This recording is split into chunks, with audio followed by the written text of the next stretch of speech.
Hi everyone and welcome to today's Drama Hospital recap. As always, don't forget to subscribe so you don't miss any of our videos or recaps. That was barely English, so let's get right to it.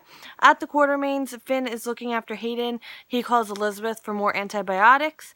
At General Hospital, Elizabeth knows where Franco is and why he's there, so she calls him. He doesn't answer, and Elizabeth is going to go to the address, even if that means she has to see Tom Baker again, which is absolutely horrible and something Franco should have put in mind, although he didn't know that she would get the address, but still.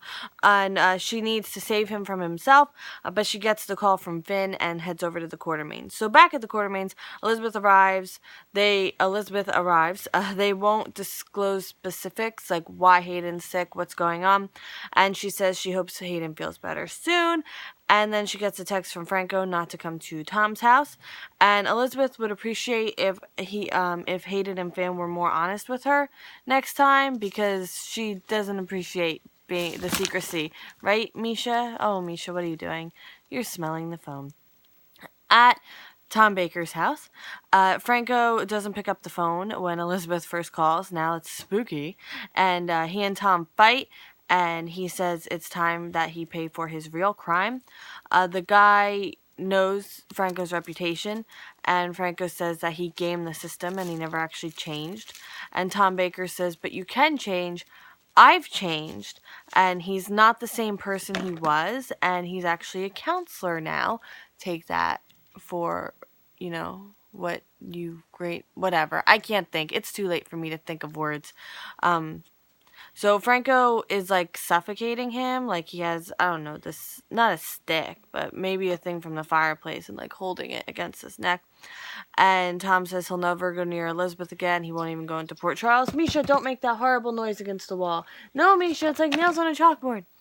And Franco uses his reputation, and I'm like starting to get a Dexter vibe, And Tom Baker begs for his life. At Jean's Branford Roadhouse outside of Port Charles. That's a new place. JAX and Alexis are having drinks. She feels because she let Julian into her life, it allowed things to get out of control, which eventually led to Morgan's death. Jack says something about choices being made out of love that can haunt you for the rest of your days. Feel like he's talking a little bit more to himself there. And lo and behold, he actually does want to talk about it. So we learned some stuff that we were kind of already inferring. So a few years ago, he did something in secret that could come back and ruin Carly's life. He tells, the Jocelyn kidney story, goes, all the backstory.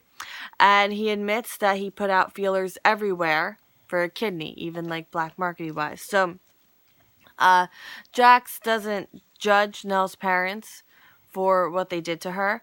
No one knows his involvement in it as far as he knows. And Alexis asks why he doesn't just tell Carly, get out in front of it. And he's like, well, Morgan just died. And he can't risk Carly knowing because there's more. And he doesn't want to get into it. He wants to leave and she wants to stay. So, basically, though, he is uncomfortable with Nell being so close, So, at the Metro Court, Scott is going to have dinner with Lucy. He wants Ava gone so Lucy won't be suspicious seeing them together. But too late, Lucy comes in. So, Lucy wants to be on a date. She doesn't want to just go back to her place and, la-di-da-di-da. So, Lucy sees right through Scott. She pulls out the pills and says, I think you want these. And I'm like, I love you, Lucy. I really do. Misha Ann, how did you get my yarn? 1 second. She took my skein of yarn. Lucy feels betrayed, to say the least. She's leaving. But before she does, she's going to tell Kiki the truth about Ava. And, well, at least how she knows it. So, also in the Metro Court, Kiki comes in. Her and Ava talk. She says she misses Morgan. Ava tells her she went to the funeral at the Ed so no one saw her. And Kiki tells her Sonny confessed to Morgan's death. And Kiki thinks Ava should be thrilled. Sonny sending himself to prison is what she always wanted. But Ava is not thrilled. At Carly's place, Michael asks Nell to distract him. They pick out a game, chess. Nell goes above and beyond because she wants to justify Carly's faith in her, so she doesn't really feel like she's going above and beyond, and she doesn't want the credit for that. And then they're going to play another round of chess, but Michael touches Nell's hand and things get weird. At the jail, Sonny's locked up. Carly comes to see him. Does the new news change anything between them?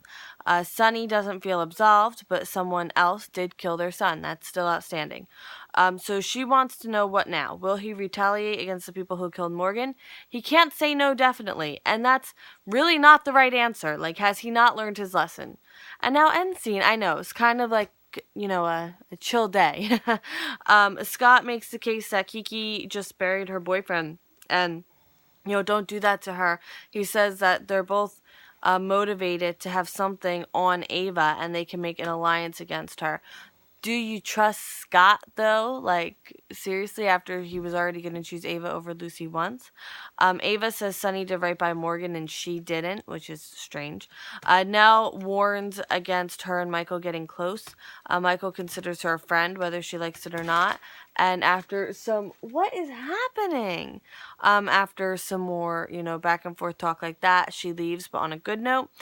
Carly tells Sunny she loves him, but something has to change, and if it's not going to be him, it's going to be her, and then she leaves. Alexis says she needs to make calls anyway, so JAX leaves, and she orders another drink. A lot of people are leaving, if you didn't already get that. Hayden asks Finn what now, and he's going to be there for her.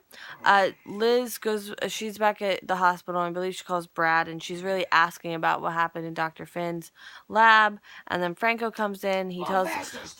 Oh, sorry. Sorry. He tells Elizabeth he made sure Tom Baker wouldn't hurt her again. And Alexis gets her drink, and a man sits down and says, "It's on me," and it's Tom Baker. Wouldn't you know? So that is it for today's Drama Hospital recap. I will see you tomorrow for more Drama Hospital, and I hope you have a good night. Bye!